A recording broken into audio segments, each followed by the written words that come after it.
Dream Cheetah. Dream Cheetah! This is the finally the not the final. The final first or the first final? Well, depends, I guess, on how well this does. If anyone even fucking listens. But this is the first podcast of my highly anticipated and nobody knew about podcast. Say someone's up himself. Anywho, so E3 is happened and done for 2014. It's not done yet. We still have the rest of the week. I mean, no. By the time this comes out, E3. It's been overdone. Yeah, overdone. By the time it's recorded, I mean, all the good stuff's happened. I mean, Big Three has right. done their announcement. Then EA and Ubisoft did their thing. You keep calling them Ubisoft. Is there like a reason that they're called? No. The name Ubisoft, right? But just Ubisoft. Because boobies are soft? Is that? Yeah. No, that's the thing. You can just lay your head on them. All the time, I genuinely thought the name was Ubisoft, so I call them Ubisoft all the time. And then recently, when I was listening to E3 stuff, you got your Montreal correspondent from Ubisoft. So I'm like, oh, it's Ubisoft apparently. Ubisoft, yes. Ubisoft. Yeah, I had the same problem. This brings up a whole other thing. Doom, of course. Doom was they just released a new trailer for the new Doom '83. When I was a kid, I should probably set this up a little bit. This is Eric and Carney over here. I'm Carney's brother-in-law. About what am I? I'm almost 10 years older. Almost 10. Yeah. Almost 10 years older than you. When I was growing up playing a lot of games, I mean, I grew up on Wolfenstein 3D, and then of course the original Doom when it came out, and for the longest time, ID Software. I loved all the work of ID Software. Like I thought that's what they were called. They were ID Software, and then it wasn't until many years later that I found out that id. And now here's what I'm bringing this back around to is with your Ubisoft and my ID Software. In the age of the internet, what things are called, like how they're pronounced. I know. Immediately. I have nice GIFs of it. Well, that's the other thing too. Like I grew up. My father's always been like a big computer guy. I grew up in the 80s. We had multiple PCs in our house. This is gonna blow some of your minds, but some of you out there will understand what I'm saying. We had CGA, EGA, VGA, CVGA monitors. Yes. This is back when you actually had to have a monitor that would correspond to your video card. Otherwise, you couldn't play certain games because they couldn't function.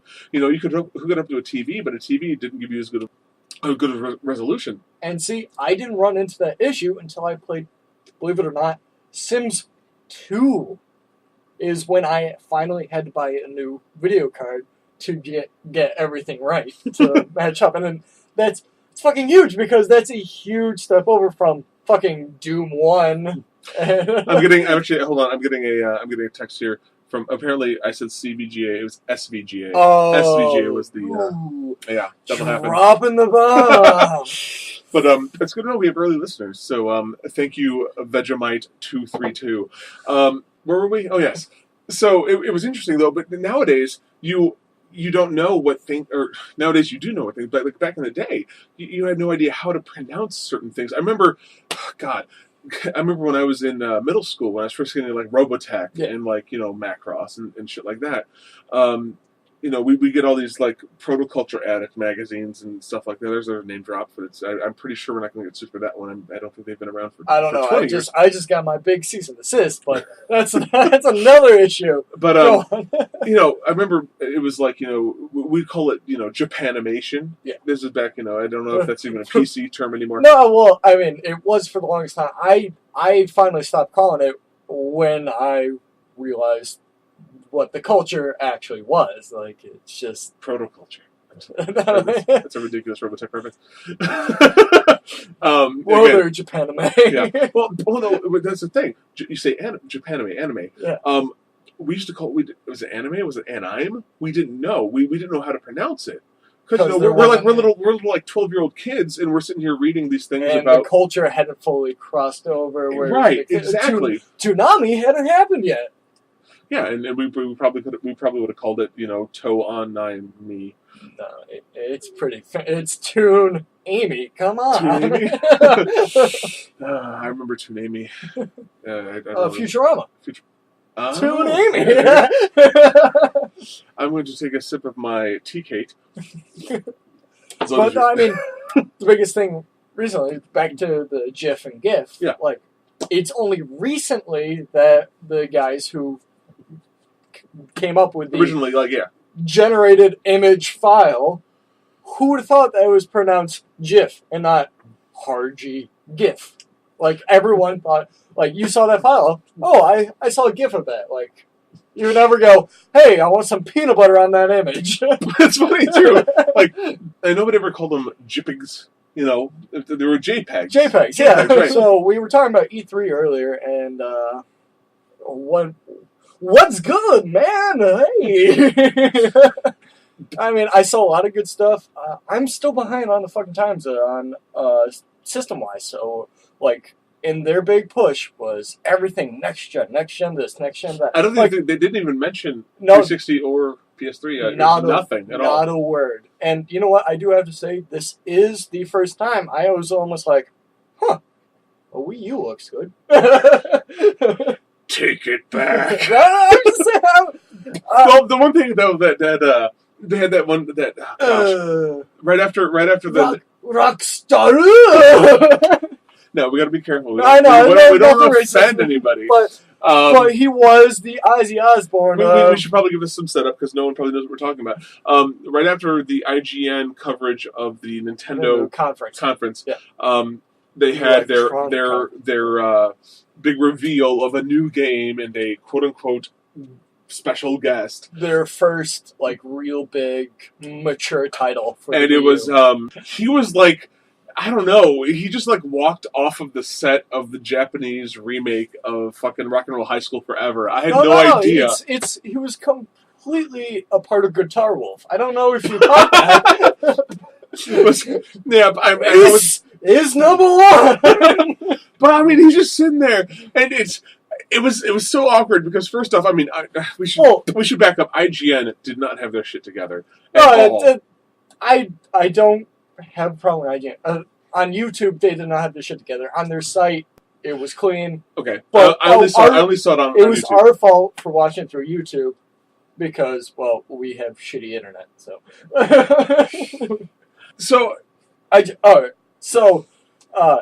after IGN's conference of Nintendo, after the Nintendo conference on IGN coverage, right. They had their guests for the special release of I think it was something third. Yeah. We should really do our research before we do this part. Pause it. No, fuck that.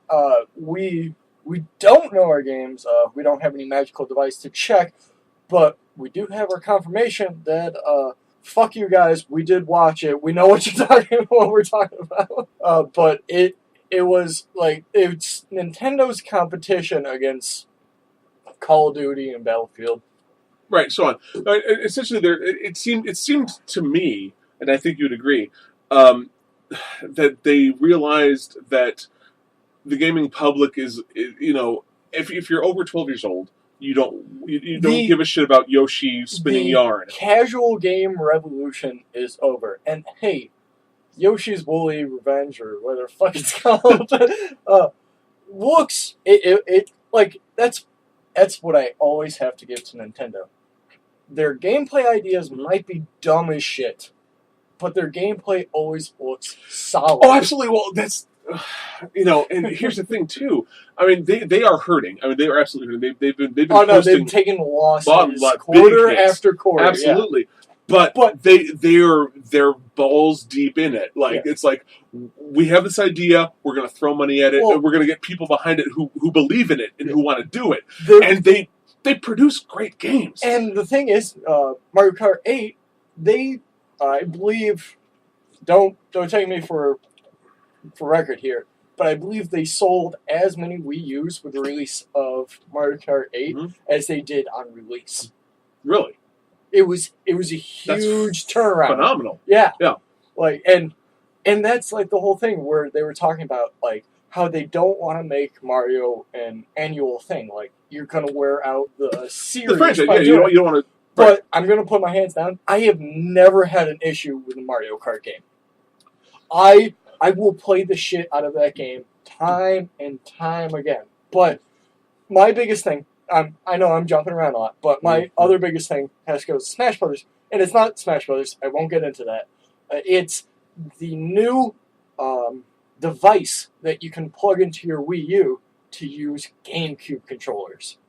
Which is awesome. That is huge. Like, fucking amazing. I love the GameCube controller. Everyone that's ever played Smash Brothers has played it, like, all of the pro gamers, it's GameCube controllers. Right. Mm-hmm. Everything, I've worn out 2 controllers playing Smash Brothers on a GameCube controller. Mm-hmm. And, like, I cannot play it on any, like, the Wii U system, like, with the gamepad and everything, it's great. It's a great device for certain games, but with a game like Smash Brothers, it's garbage. Mm-hmm. And that's why I think being able to use GameCube controllers on games is a huge turnaround. They hit something when they made the GameCube controller. They took so much time designing the GameCube controller. Like, why not? Like, where this fucking thing design? I mean, look at PlayStation and Xbox. Their designs haven't changed since the beginning. Right. Well, mildly. Okay, mildly, so Xbox or PlayStation 1 controller, exactly the same as PlayStation 4 controller. Same, right. The Xbox One did change mildly because you had button changes like the I forget what they were called, the black gray buttons that were above the XY. Oh yeah, move to bumpers. So from the Duke, but not a lot. It didn't move a lot. From the Duke on, like nothing has changed except size. Like it just became more condensed. Mm-hmm. Which you can get the Duke in Xbox One. Not John Wayne, Grandpa. Not John Wayne. Like and like I know so many people that love the Duke. Have you ever played on the Duke controller, like the original Xbox? Like the original, like not original Xbox. The Xbox One, not the Xbone. Yes, correct. Actually, yeah. Oh, yes, I have. Yeah. Like the thing that's like a monster. Yeah. Yeah. But like it's like a hungry Jack fucking meal. But for some reason, like even though that controller was huge and you were spaced out, it felt good in your hand, didn't I? Like, yeah, well, nah, I don't know. Well, this actually begs an interesting question. What do you think was the greatest designed controller? No. I'm going to give you. I'm going to break this down into several categories because there's one that immediately jumps out to me contour wise, like the way it fit in your hand. Yeah, Dreamcast. I'm going to throw you out the window. No, God, no. Well, Dreamcast was an awesome controller because it was the first one to have the LCD screen. LCD screen. It wasn't LCD. It was it was technically an LCD and it had the removable cartridge, yeah. Right? Which of course that went by the wayside pretty quickly. Yeah. It was not, but at the time it was pretty groundbreaking. I think contour-wise, there is no greater controller that fits the human hand, and I'm sure we're going to get a lot of feedback about this. The original Sega Genesis controller, I think, nothing is great. It's just the way the contours. It's rounded. It's just like it's like when you grab a woman's hips, from behind. It's just has that right amount of raise on it. It's like no, I'm not trying to be dirty here, but I mean okay, if you take the woman you love and your hands around her hips and you're just massaging like her back, giving her a back massage, and that's where the thumb controls were. It was just it was perfect. I actually think they based it on a woman's hips. I think that's what they did. It was very curvy. Yeah, right. And everything. Now there were only 3 buttons. You just had a D-pad and a start button. Boom, that's it. Not a lot to go with. But weren't there bumpers on it? Bumpers on the original Sega Genesis? Yeah. God, no. No. It was well, because you got to think. Okay, because you start out, you had the The Sega Master System I thought there was essentially like the NES. It had just 2 buttons, right? Flat. And then you went to Genesis and it had the 3 buttons. A third button. That was huge. You're right. Yeah. But then the SNES came out and blew everyone's mind with 4 buttons. Wait for it. 2 bumpers, a start and a select. Oh, I know. You mean back? What's select? Oh, did it stop calling it select? I don't fucking remember. Well, because here's the thing too. I mean, I was part of the group. Like, I was a Genesis guy. Yeah. Because Genesis does what Nintendo don't. And I owned a Super Nintendo for a day. I got it for Christmas. But you're part of the N64 crowd. Well, how so? I owned one. Yeah. At the moment of this podcast, I have a. Oh no, that's a. Oh yeah, I have an N64 in the back of my car right now in the driveway, sitting here at this house where we're recording. There's an N64. Undisclosed area where we're never going to say. With definitely not Chicago. Ocarina of Time and GoldenEye are both in there. In fact, golden cartridge of Ocarina of Time. Yes. Yeah. That's huge. Is it really? Yeah, because there are gray cartridges of it too, I believe. Oh, they're really? Yeah. Yeah, no, mine's a golden. Mm-hmm. I didn't even know there was a difference. How did we get into this? Oh, because the N64 controller, you keep on bashing Nintendo. No, I'm not bashing Nintendo. It's some of my greatest memories from Nintendo. But no, what I was saying was, growing up, I was an original NES, and then I went to Genesis because at the time, it went from 12 to 16 Phil Collins wasn't working out for you. Yeah, it's funny. I hate Phil Collins with a passion. Peter Gabriel's where it's at. But I was, the Genesis had more processing power at the time. The SNES came out, it was 32-bit, right? The original I SNES? cannot tell you specs of the console. SNES? I did not get my first console until PS1. Not PlayStation, but a PS1. So it was a long time until I got my first console. So, man, oh, God. I mean, I had a Commodore 64. I used to play ColecoVision. Jesus Christ. Well, again, it comes into play. The 10-year difference between us comes into play. No, here's the whole thing. Like, how funny it is now about how much games I play. Mm-hmm. In my house, video games and television was a huge taboo. We were not allowed to do anything. And until one year, it was for my brother's birthday, my parents finally decided to break down and get him a PlayStation. And, that was... Really? Your brother wore your parents down to the fact? No, it wasn't wearing down. It was just his friends would always come over. They would bring their consoles over, and believe it or not, my dad was getting grumpy about that. But anyway, we'll edit that out. But he's a grump. But so PlayStation 1 was my first console, first thing I ever played, and I've known of systems before that. I've played on classic Nintendos. Grandma at her house had a Genesis. Your grandmother had Genesis, yeah. Yeah, and we would play Mortal Kombat all the time, which I find, in hindsight, just completely hilarious that we couldn't play violent games, but she had Mortal Kombat. Well, the funny thing is, did you have the blood code? Because the original cartridge for the Mortal Kombat, which I do have in that other room, the original cartridge for that, you had to put in a code in the title screen in order for it to play. You would put it. It was ABACABB, and then it would go finish him, and then that's when you knew that the blood code was in force, and all of the finishers and everything were hardcore. It had been so long that, and I've had too many of these TKs that I do not recall. But even still, I played all those games, and I believe my first game on that PlayStation 1 wasn't even anything big. It was, I believe, Spyro, or as many call it, Spyro. No, that goes back to what we were talking about before. Yeah. But hold on a second. All right, I'm getting a text from Simultane 484. It says, well, they're actually bringing us back to what we were talking about. she says, I think it's a she. Why are you making that gesture?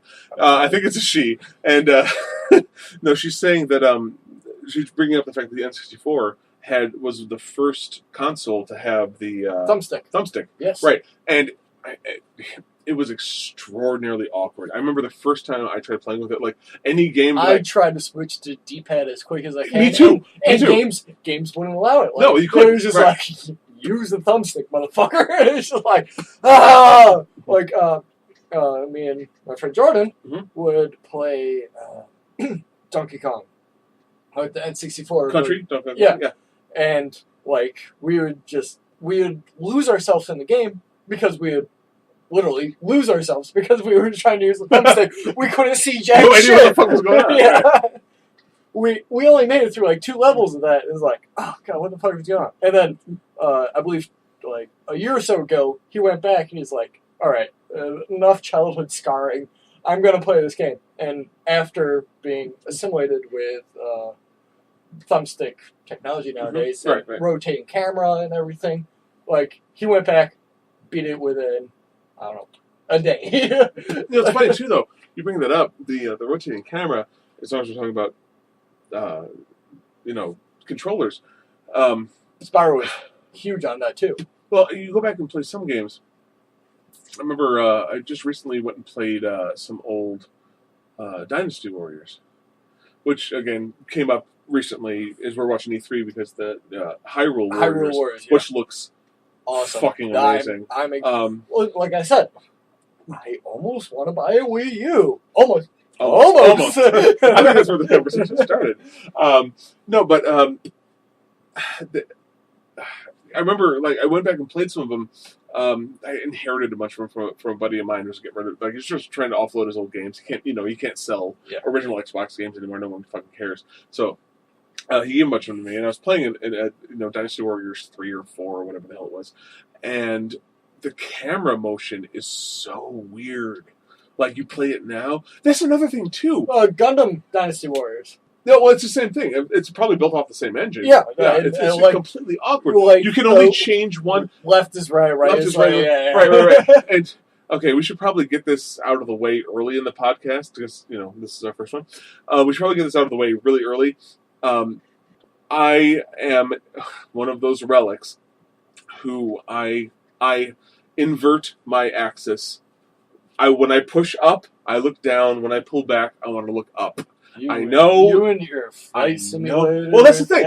As we established earlier, I grew up playing a lot of games way back, and pretty much every video game that existed prior to 1990, if it wasn't a platformer, was a flight simulator. So I grew up, Chuck Yeager Flight Simulator and Wing Commander and all those things. Wing Commander. Which, by the way, Stop pushing Wing Commander. I know you want another fucking. Oh my Wing God! Commander. It's time. It is time. Well, we were watching. What was that? No Man's Sky. Yeah. No Man's Sky. We were watching the IGN, like, the live feed while we were, like, literally painting his mom's walls. That's not code for anything. We were literally painting his mom's walls, and it came on, and we're sitting there staring at it. We're like, what the hell is this? And, IGN in their infinite glory cut away to something else, as they often did. It was their commercial feed, and then it stopped to go to their break feed. Or whatever. Whatever. The point is, I'm sitting there, I'm like... What was that? And thankfully... And I kept going, Wing Commander. Wing Commander. You're like, no, what is it? I'm like, Wing Commander. Wing Commander. Be Wing Commander. I wasn't just hoping it was. It was like, it looked like it. Like, it felt like it. Like, anywho. Thankfully, I looked on Nerdist.com and found that it was No Man's Sky. Right. Which, looks cool in it does look good anyway. But I'd rather be blowing up Kilrathi, but that's me. Oh, is it Kilrathi? Is it Kilrathi? Who knows? Oh, going back to the previous conversation. Call back. Asshole. I forget where the hell we were. You made me use my soundbite. So it's awkward. Poop, fart, stink out. What? Carney. This is Carney and Eric. Hi. Carney, once again. On Dream Cheetah. Dream Cheetah! Wow! Dream Cheetah! Radio voice! Jungle Cat from your parobial lobe. Where the fuck do dreams come from? I don't know. So you hate your voice. You hate listening to your voice. I despise my voice. I think it's whiny and... Well, it is. Well, continue. I think it's so one time you don't want positive reinforcement. Oh, I hate myself. You should. Fuck you. I hate it. Like, it's a lot more high pitched than I think it is. And, like, being somebody that does a lot of, like, at least I think voice work. Yeah. Like, you know me. I do a lot. You know me, right? Who are you? I trust you because you're a doctor. That's a visual reference. You can't. If we had a camera, well, someday we were discussing this earlier. If we had a camera in the corner, like shooting this, like Adam Savage's still untitled, but yeah, right. You know, if we had a camera in the corner, so you actually see what was happening here, that would make sense to you because he's wearing a "Trust Me, I'm a Doctor," Dr. Pepper. I don't know if we're gonna have to edit that out because of copyright. No. It's a shirt that I'm wearing, but we're not soliciting it. Right? No, yeah. Well, it turns out even if you're not, whatever. The point is, it used to be, a "Trust Me, I'm a Doctor," Dr. Pepper shirt, and now it's a "Trust Me, I'm the Doctor." He crossed out literally with fucking marker A and put "the" underneath it because he's a nerd. Because it is now a Doctor Who shirt. I'm the Doctor, and I've been told that I could pull off a David Tennant if I really tried. Really tried. I mean, if you went to your website, Carney's Cave at Facebook. Carney's Cave at Facebook, you can see. I mean, he really does pull off a David Tennant. I mean, he's not nearly as Scottish or hot, but ouch. Yeah, I know. Sorry. Ow. Anyway, back to what we were talking about. I hate my voice. Yes. Well, see, your voice. That's the thing. Okay, well continue. So you hate your voice. I hate it, and I hate listening to it because, like everyone else, you don't sound like what you think you sound like in your head. Right. So back to I do a lot of voices. I think I can translate it very well. Like I can change it enough where who was that? Was that William Shatner? No, Nicolas Cage. Actually. No, that's terrible. No, that's not Nicolas Cage. This money's trying. Oh no, you want a guy? Oh my. Well, we'll let the listeners actually deliberate on that. But no, I can change my voice a lot, and that's the whole thing. I like to alter it. I do a lot of quotes, and it's because I hate my own voice so much. I want to be something else. Right. Well, and so I can't do anything because I just have to listen to my voice, which is like, wow, you're fucking annoying. How can anybody listen to you to begin with? Well, when you were a kid, I mean, well, again, I have to put a disclaimer here. Knowing, I knew you. God, I first met you when you were what, 12? Hold on a second. We gotta murder our third party here. And no speaking. Oh my God! You almost killed him. You could have taken his head off. Dick bag indeed. I missed on purpose. We're recording. Perhaps we should pause. Okay. So, as we've established, I'm, 10 years older than you because I'm your brother-in-law. I'm married to your sister. I have seen video footage of you as a child. Yeah, please don't bring that up. Cause hi, I'm Cher, and welcome. And that's exactly what I was going to get to. Because you were an absolute fucking you. I was a camera whore as a child. I ate it up. Mm-hmm. I loved it. And looking back at it, I want to fucking kill myself after seeing that shit. But your voice was different then. I mean, it's not really changed. I didn't go through puberty well. Yeah, I can tell. But I don't even know what that means at this point. I don't either. Fuck it. Go on. You know what? That's funny though, because as we're sitting here talking about this, the third member of our panel has arrived, and he's playing quote unquote catch up. Because he just got off work, so we've obviously been enjoying some adult beverages for several hours. He's playing the fun game called Drink to Beer. And Jordan, What do you win when you play Drink the Beer? Another beer. Another beer. All right. Huzzah! Anyway, but hey, your boy, you were saying that like you were the same way. Oh, absolutely. When I was a kid, well, it's funny.